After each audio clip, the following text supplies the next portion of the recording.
Assalamu alaikum. My name is Amna Tariq and a very warm welcome to all of you. I'm lecturer in English Language and Literature from University of Education, Lower Mall campus. Today I shall be delivering my lecture on Jane Eyre by Charlotte Bronte, and today I shall discuss last part of the book, that is from chapter 26 to chapter 38, and in this part I shall not only discuss summary but I shall also discuss critical commentary in detail. So let's start. Okay, first of all, let's discuss objectives of this lecture. The first objective of this lecture is to give students a general overview of the novel's plot. So it's very important for you as a student to know about the discussion that is going on, and it is only possible if you know somehow about the novel's plot. So along with the analysis, I shall also be discussing plot with you.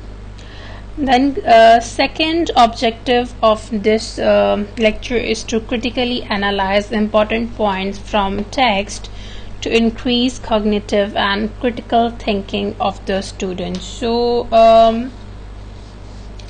the purpose of this lecture is to increase your critical thinking, as I have already elaborated in other lectures as well, that critical thinking is basically the procedure to analyze facts so that we can form some sort of judgment, and then this is an approach which is based on skepticism, which is based on unbiased analysis, which is based on rationalism, which is based on and which is on the whole self-directed, self-disciplined, which is self-monitored, and which is self-corrective thinking basically.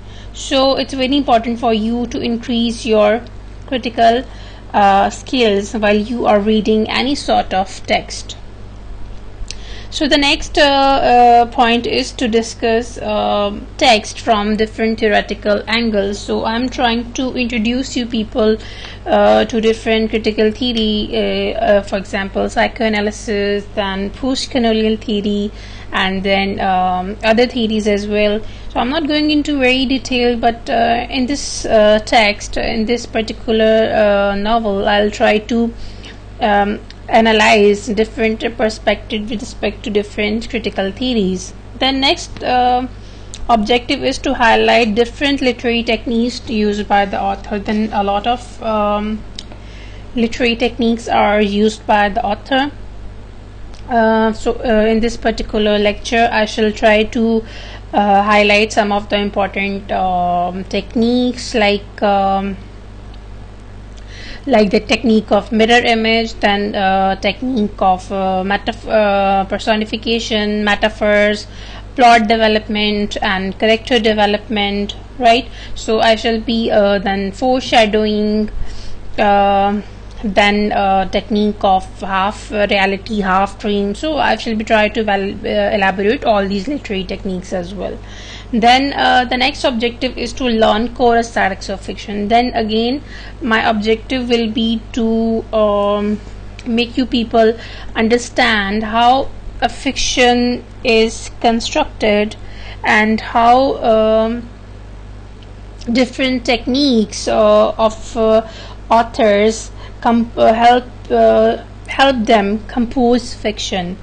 Then again the last objective is to develop your intellectual independence through analytical activities. At the end of the novel and at the end of the lecture, there is going to be an analytical activity that will be totally your opinion based, that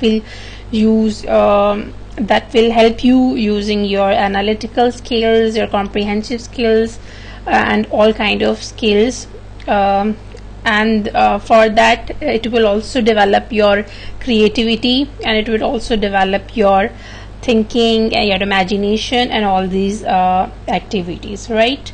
Okay, now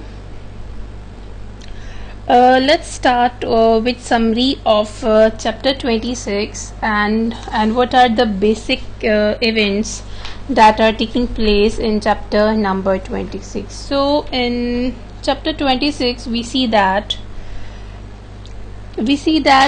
Sophie helps Jane dress for the wedding, and Rochester and Jane walk to the church. Jane notes a pair of strangers reading the headstones in the churchyard cemetery. When Jane and Rochester enter the church, the two strangers are also present. When the priest asks if anyone objects to the ceremony, one of the strangers answers, here I am quoting from the text, "The marriage cannot go on. I declare the existence of an impediment."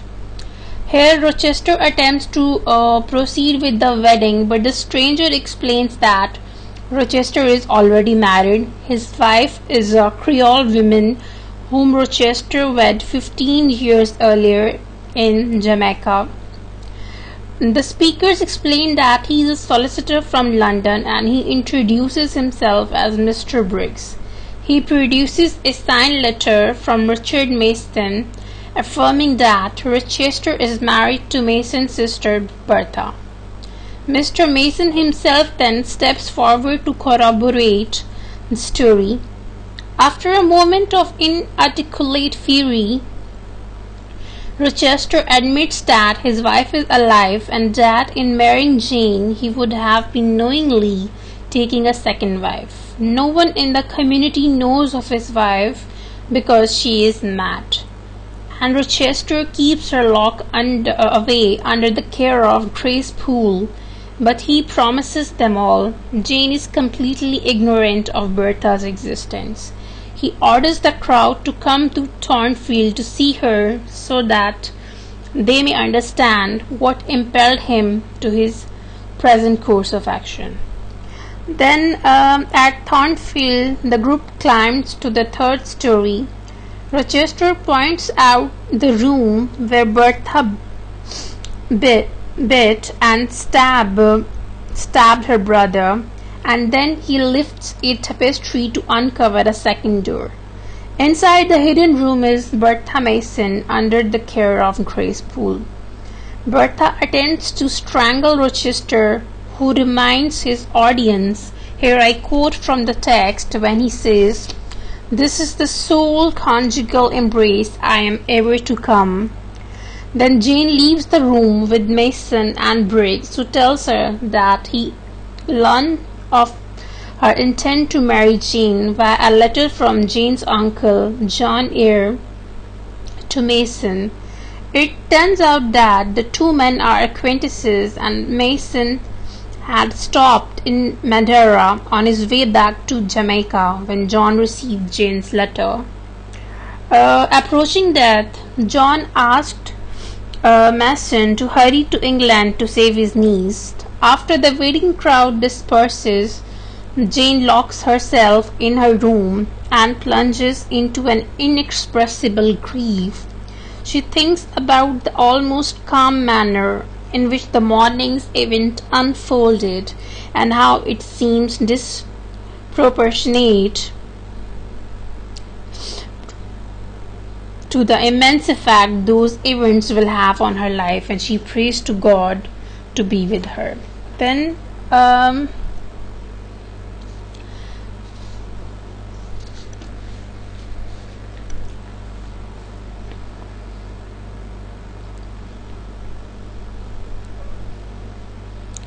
okay, now I'm going to discuss critical analysis of chapter 26 from feminist analysis.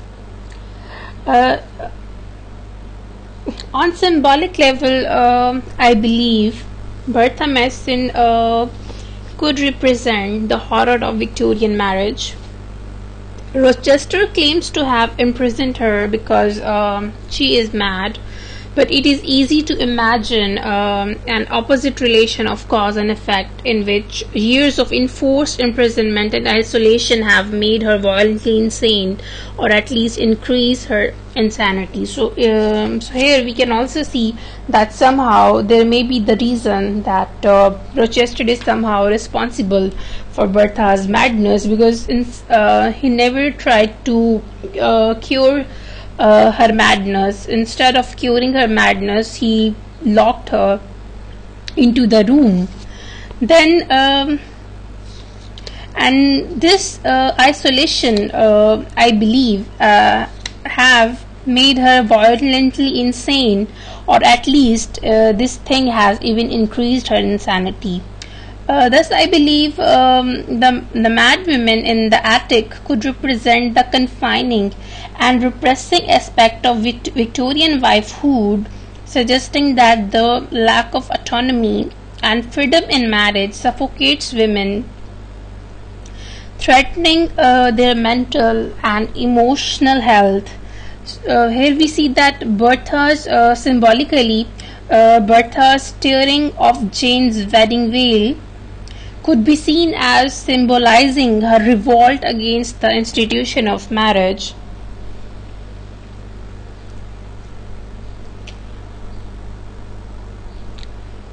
Okay, so description of Bertha is very much important from the lens of colonialism. Another interpretation can be that Rochester's marriage to Bertha represent the British Empire's cultural and economic exploitation of its colonial subjects. Briggs' letter states that Bertha's mother is a Creole, okay, which actually means that either she is a person of European descent born in the colonies, or that she is a black or mixed descent.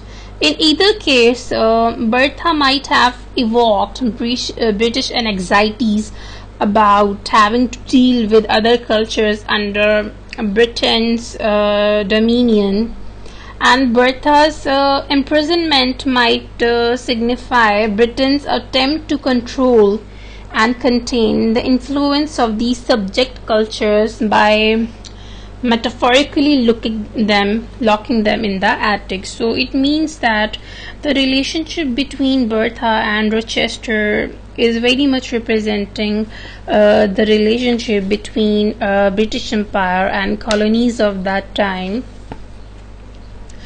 Okay, one more way to interpret embodiment of Bertha and the physical description of Bertha is that Bertha can also be explained, or she can be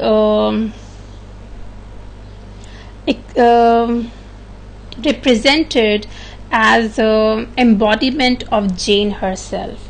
Now, we can say that in a way maybe she is a double, or she is herself a mirror image of Jane. The embodiment, the repressed and fear, the repression and the fear and the anger that is embodied inside Jane, that is in this scene we can see its reflection in Bertha's character, both in regard to her specific situation and in regard to oppression. For although Jane declares her love for Rochester, her dreams and apprehension suggest that she also secretly fears being married to him. Perhaps even that she secretly wants to rage against the imprisonment that marriage could become for her. Now let's discuss the major events that are taking place in chapter number 27. In chapter number 27, after falling asleep for a short while, Jane awakes to the realization that she must leave Thornfield.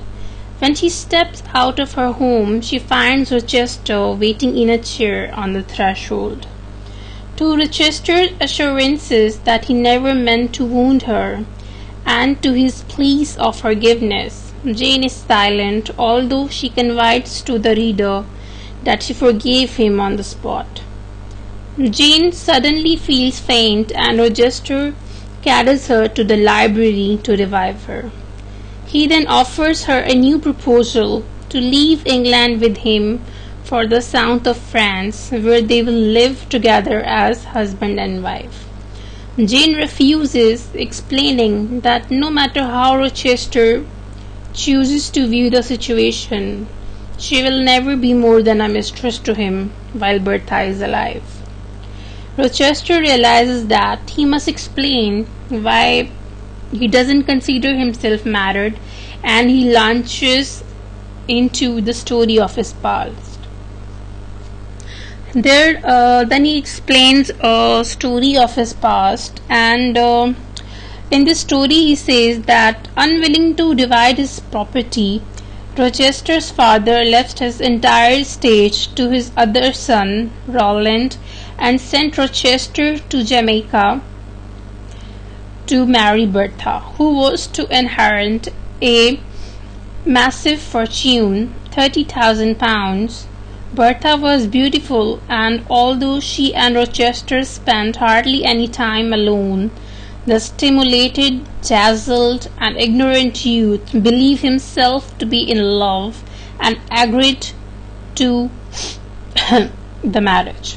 Shortly after the wedding, Rochester learned that Bertha's mother was not dead, but she was mad and living in an insane asylum.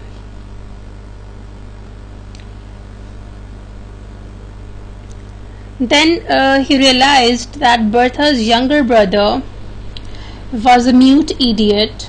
Rochester's father and brother had known about the family's unpromising genetic legacy, but they had promoted the marriage for the sake of the money. Bertha soon revealed herself to be coarse, perverse, and prone to violent outbreaks for temper and unhealthy indulgences. These excesses only hastened to the approach of what had been lurking on her horizon already: absolute madness. By this time, Rochester's father and brother had died, so Rochester found himself all alone with a maniacal wife and a huge fortune. He considered himself, but returned to England instead. He resolved to place Bertha at Thornfield Hall in safety and comfort, to shelter her degradation with secrecy and leave her. Rochester then drifted around the continent from one city to the next, always in search of a woman to love. When he was met with disappointment, he sank into debauchery. He was always disappointed with his mistress, because they were, as he puts it, I'm quoting from the text, all his mistress was the next worst things to buying a slave. Then he met Jane. Rochester retells the story of their introduction from his point of view, telling her. Then he elaborates that he met Jane. Rochester retells the story of their introduction from his point of view, telling her that she enchanted him from the start. Jane feels torn. She doesn't want to condemn Rochester to further misery, and a voice within her asks, "Who in the world cares for you?" Jane wonders how she could ever find another man who values her the way Rochester does, and whether, after a life of loneliness and neglect, she should leave the first man who has ever loved her.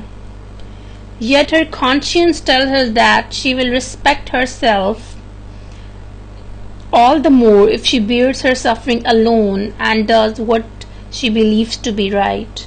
She tells Rochester that she must go, but she kisses his cheek and prays aloud for God to bless him as she departs.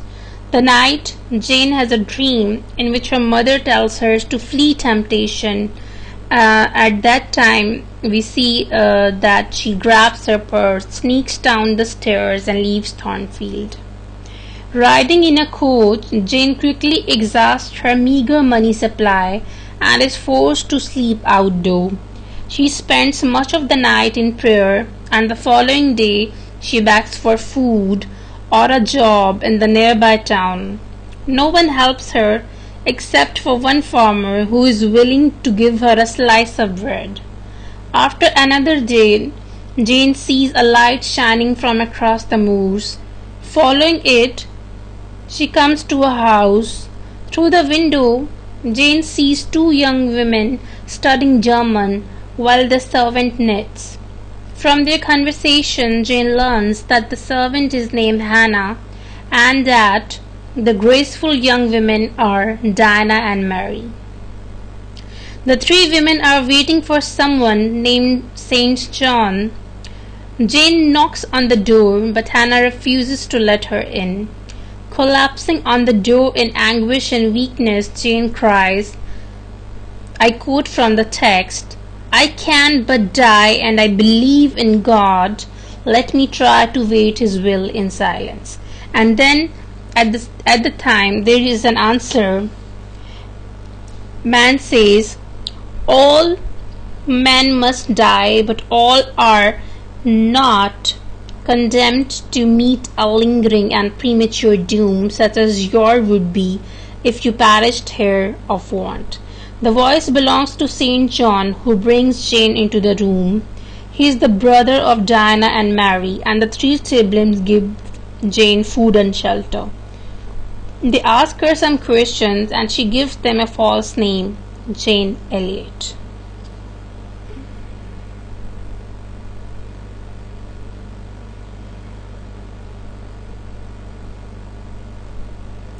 Okay, now I'm going to discuss critical analysis from chapter 27 to 28. The most important point is that despite the happiness and the sense of acceptance that Thornfield and Rochester's love offers, at this point Jane knows that she is standing between exile versus imprisonment.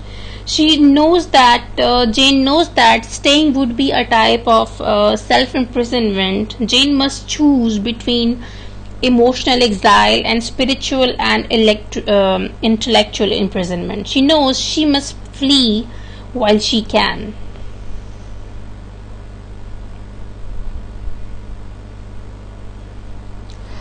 Then throughout the narrative of Jane's trial, the reader not only gains insight into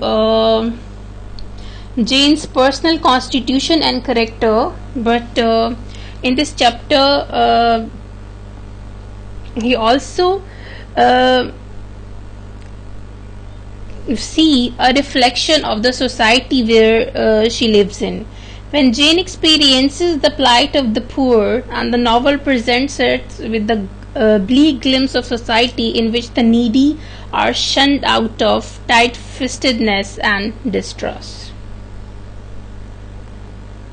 Okay, now let's discuss the major events that are taking place in chapter number 29. In chapter number 29, after she is taken in by River's siblings, Jane spends 3 days recuperating in bed. On the 4th day, she feels well again and follows the smell of baking bread into the kitchen, where she finds Hannah. Jane criticizes Hannah for judging her unfairly when she asks for help, and Hannah apologizes.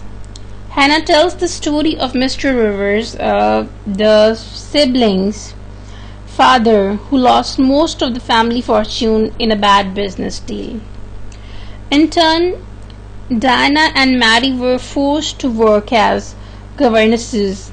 They are only at Marsh End now because their father died 3 weeks ago.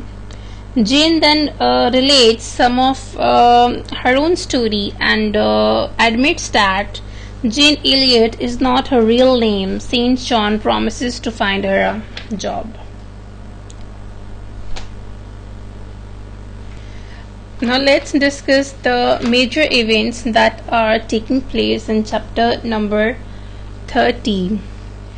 Jane befriends Diana and Mary, who admire her drawings and give her books to read. St. John, on the other hand, remains distant and cold.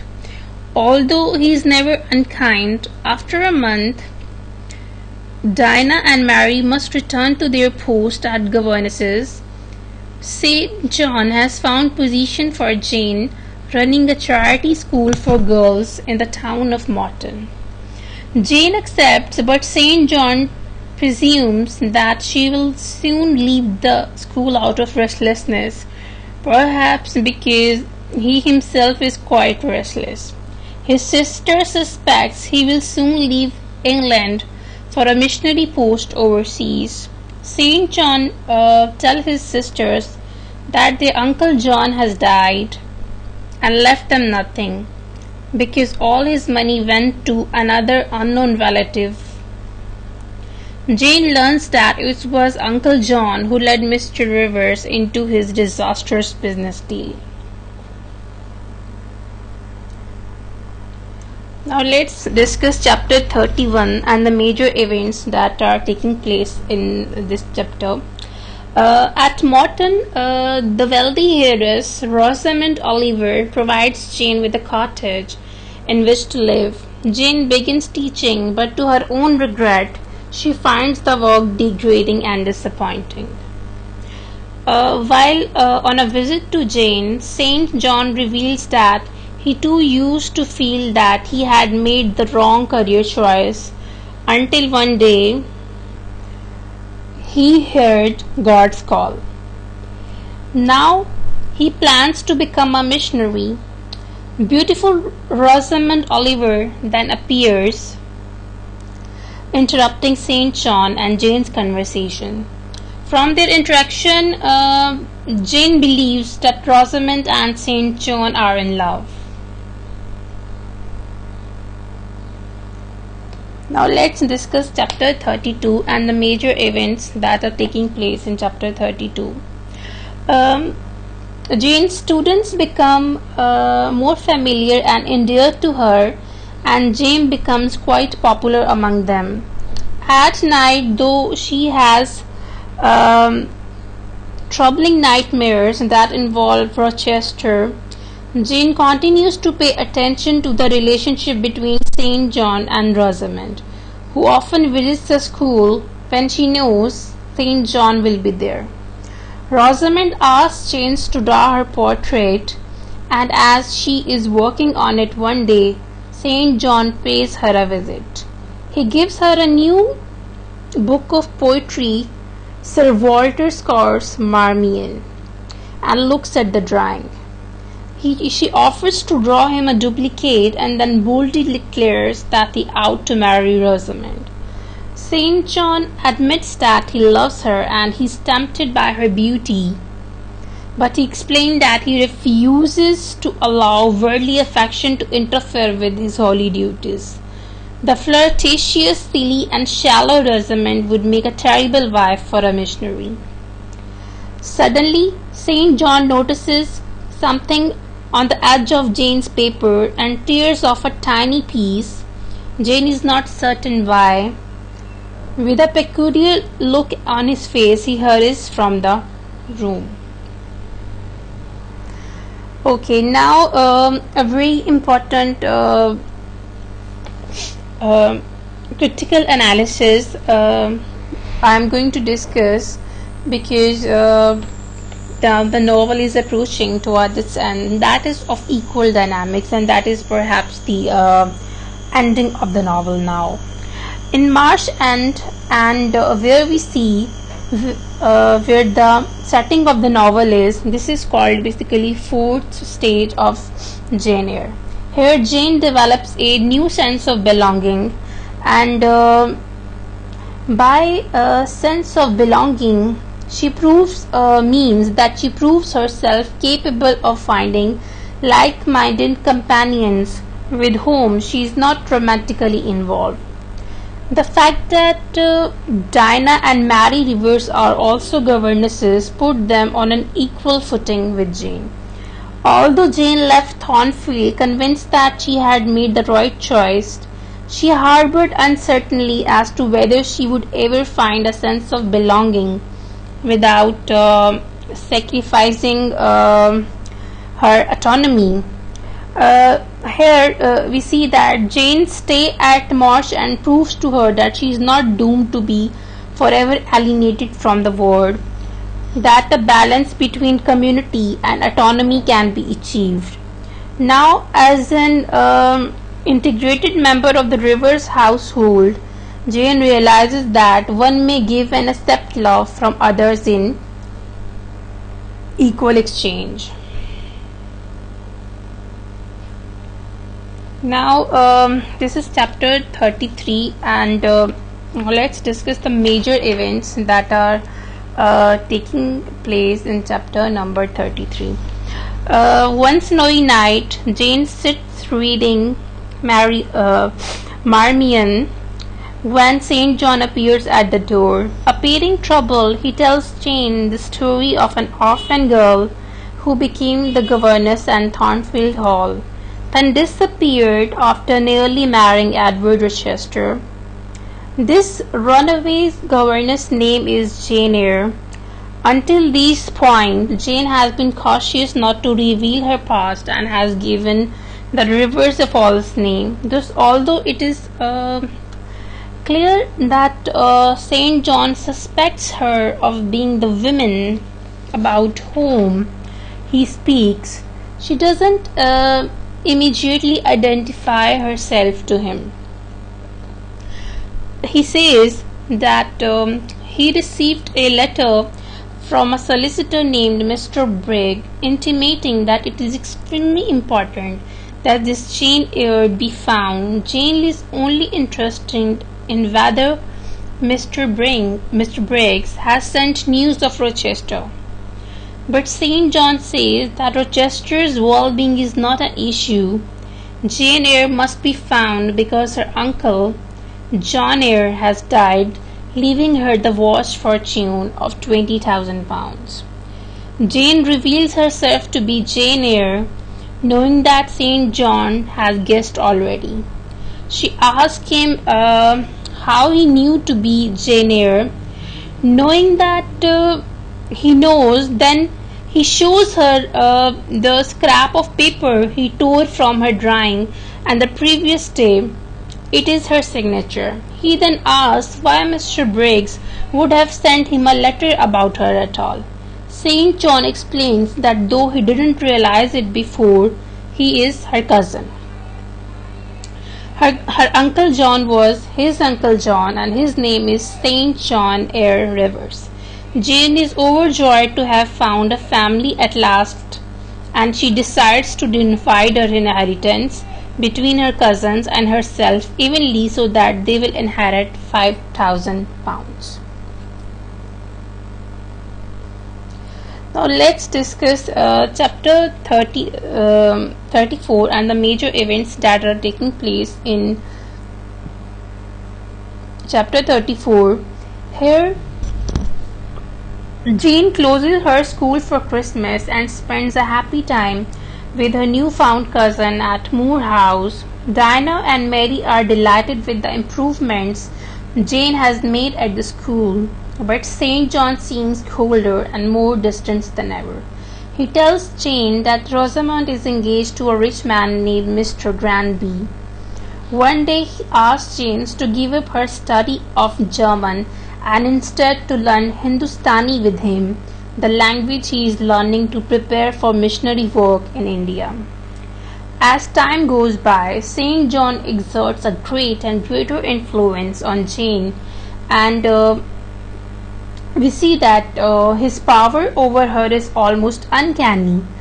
This leaves Jane feeling empty, cold, and sad, but she follows his wishes. At last, he asked her to go to India with him to be a missionary and to be his wife. He agrees to go to India as a missionary, but says that she will not be his wife because they are not in love. Saint John harshly insists that she marry him, dictating that to refuse his proposal is the same as to deny the Christian faith. He abruptly leaves the room. Then we have chapter 35. Let's discuss the major events that are taking place in chapter 35. During the following week, Saint John continues to pressure Jane to marry him. She insists as kindly as she can, but her kindness only makes him insist more bitterly and unchangingly that she accompany him to India as his wife. Diana tells Jane that she would be a fool to go to India with Saint John, who considers her merely a tool to aid his great cause. After dinner, we see that Saint John prays for Jane as she is overcome with awe at his powers of speech and his influence. She almost feels compelled to marry him, but at that moment she hears what she thinks is Rochester's voice. Calling her name as if from a great distance, Jane believes that something fateful has occurred and Saint John spells over her is broken.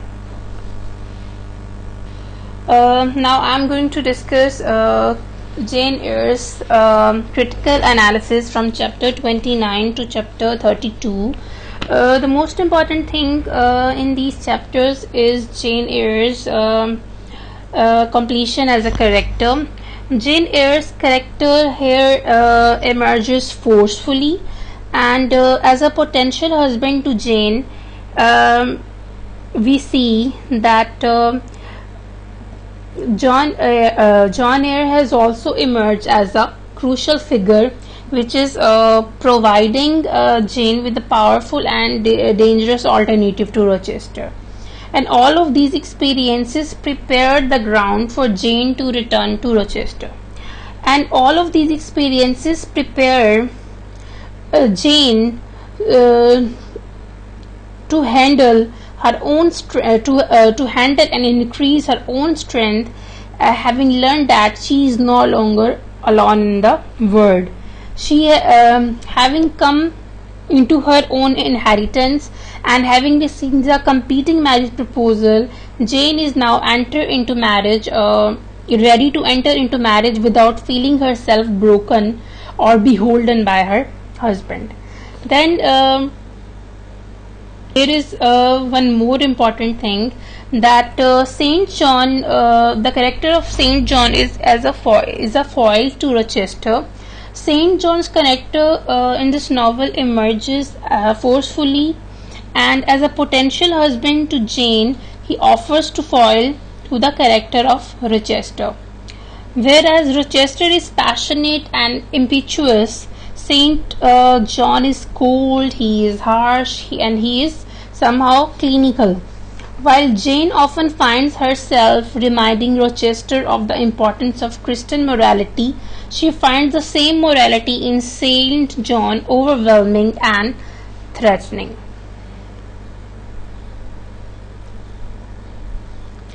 Then a very important point to discuss here is about different streams of religious thoughts. So here we see that Saint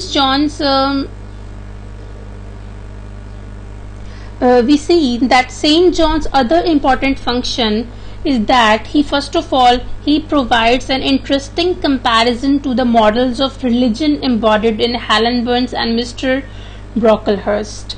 Unlike the meek and what I would say forbearing Helen, Saint John is active and even ambitious religious man. He is not hypocritical like Brocklehurst, but he is so rigidly principled and lacking in empathy that his behavior is potentially just as destructive. Okay, then These chapters are very important for one reason, that in this chapter Jane regains her sense of self despite Jane's protracted attempt to integrate Christian morality comfortably into her own life and behavior. Saint John is a dangerous influence on her because his forcefully personality um, compels her obedience against her own internal feelings. Jane refuses to marry Saint John because she doesn't love him, but Saint John pressurizes Jane to ignore her feelings and submit to his powerful conception of necessary moral duty. Jane remains true to herself with only great difficulty, but with the help of the preternatural experience of hearing Rochester call out her name over the moors. In declining St. John's proposal, Jane escapes yet another threat to her freedom and her sense of self. Okay, then let's discuss chapter 36 and the basic events that are taking place in it. In this chapter, we see that Jane contemplates her supernatural experience of the previous night, wondering whether it was really Rochester's wife that she heard calling to her, and whether Rochester might actually be in trouble. She finds a note from St. John urging her to resist temptation, but nevertheless she boards a coach to Thornfield. She travels to the manor and anxious to see Rochester and reflecting on the way in which her life has changed in the single year since she left. Once hopeless, alone, and impoverished, Jane has now friends, family, and a fortune. She hurries to the house after her coach arrives and is shocked to find Thornfield a charred ruin. She goes to an inn called the Rochester Arms to learn what has happened. Here she learns that Bertha Mason set the house ablaze several months earlier. Rochester saved his servants and tried to save his wife, but she flung herself from the roof as the fire arranged around her. In the fire, Rochester lost a hand and went blind. He has taken up residence in a house called Ferndene, located deep in the forest, with John and Mary, two elderly servants. Okay, then let's discuss chapter 37 and the major events that are in this chapter. Jane goes to Ferndene. From a distance, she sees Rochester reach a hand out of the door, testing for rain. His body looks the same, but his face is desperate and disconsolate. Rochester returns inside, and Jane approaches the house. She knocks, and Mary answers the door. Inside, John carries a tray to Rochester, who is unable to see her. When he realizes that Jane is in the room with him, he thinks she must be a ghost or spirit speaking to him. When he catches her hand, he takes her in his arms, and she promises never to leave him. The next morning, they walk through the woods, and Jane tells Rochester about her experiences the previous year. She has to assure him that she is not in love with St. John. He asks her again to marry him, and she says yes. They are now free from the spectre of Bertha Mason. Rochester tells Jane that a few nights earlier, in a moment of desperation, he called out her name, and he thought that she had heard her answer. She doesn't wish to upset him or excite him in this fragile condition, and so she doesn't tell him about hearing his voice at Moor House. Now let's discuss summary of last chapter 38. and the events that take place in this chapter. Jane and Rochester marry with no witness other than the parson and the church clerk. Jane writes to her cousin with the news. St. John never acknowledges what has happened, but Mary and Diana write back with their good wishes. Jane visits Adele at her school and finds her unhappy. Remembering her own childhood, Jane moves Adele to a more congenial school, and Adele grows up to be a very pleasant and mild-mannered young woman. Jane writes that she is narrating her story after 10 years of marriage to Rochester, which she describes as inexpressibly blissful. They live as equals, and she helps him to cope with his blindness. After 2 years, Rochester begins to regain his vision in one eye, and when their first child, a boy, is born, Rochester is able to see the baby. He is able to carry the baby. Jane writes that Dinah and Mary have both found husband, and St. John went to India as he had planned. She notes that in his last letter, St. John claimed to have had a premonition of his own approaching death. She doesn't believe that she will hear from St. John again, but she doesn't grieve for him, saying that he has fulfilled his promise and has done God's work. She closes her book with a quote from his letter in which he begs the Lord Jesus to come for him quickly. Then let's discuss critical analysis from chapter 26 to 38, and the question is basically in this chapter is about Jane Eyre's Proto-Feminism. Here at the end we can question Jane Eyre's Proto-Feminism on the grounds that Jane only becomes Rochester's full equal when he is physically infirm, and he is dependent on her as well, to guide him and to help him reading him. In other words, when he is physically capable of mastering her, so we can question his feminism, that why this is the only situation where she considers herself equal to him.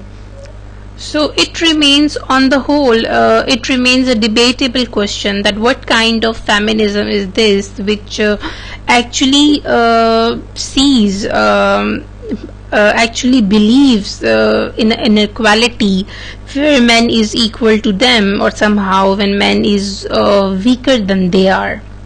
Okay, now let's move towards conclusion of this novel. Moreover, according to me, in declining to marry St. John, Jane comes to the realization that part of being true to realization is that who she is. It means being true to her emotions and passions. Part of what makes herself is manifested in her relationship with others, in the grieving herself to the other human beings. Okay, in providing a happy ending for Jane, I think Bronte suggests that individuals who manage to navigate the pressures and hypocrisies of established social and religious structures can eventually enter into lasting love. A woman who refuses to bend to class and gender prejudices or to accept dominion or oppression might still find kindred heart and a sense of spiritual community. Then lastly, in this novel, Bronte seems to suggest a way in which a woman's quest of love and a feeling of belonging need not encroach upon her sense of self.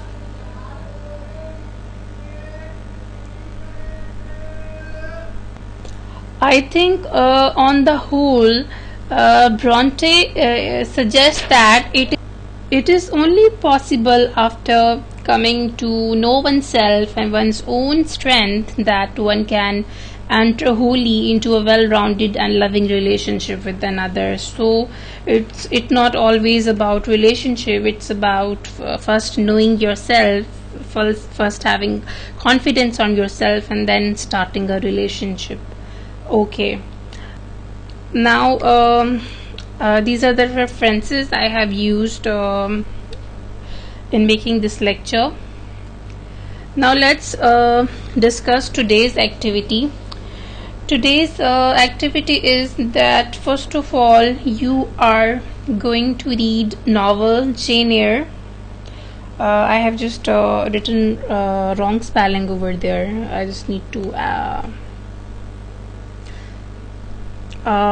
then you are supposed to read a chapter from 26 to 38, and after reading this chapter you are supposed to highlight all the descriptions of Bertha Mason. This is point 2. Then after reading these two things, thirdly you are going to by keeping in view all the descriptions of Bertha, you are going to make a 3D model of Bertha. You can make it by using the cardboards you have at home. You can use it you can make it by using the charts and the colors you have at home. You can make it any way you like.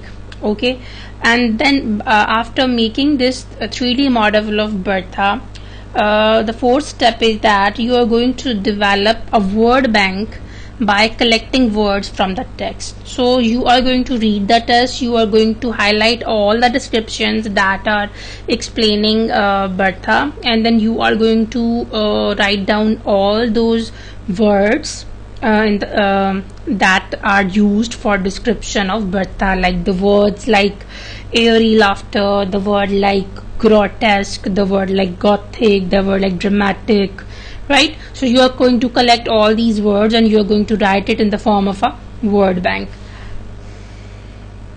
So I hope you enjoyed today's lecture. Thank you very much. Allah Hafiz.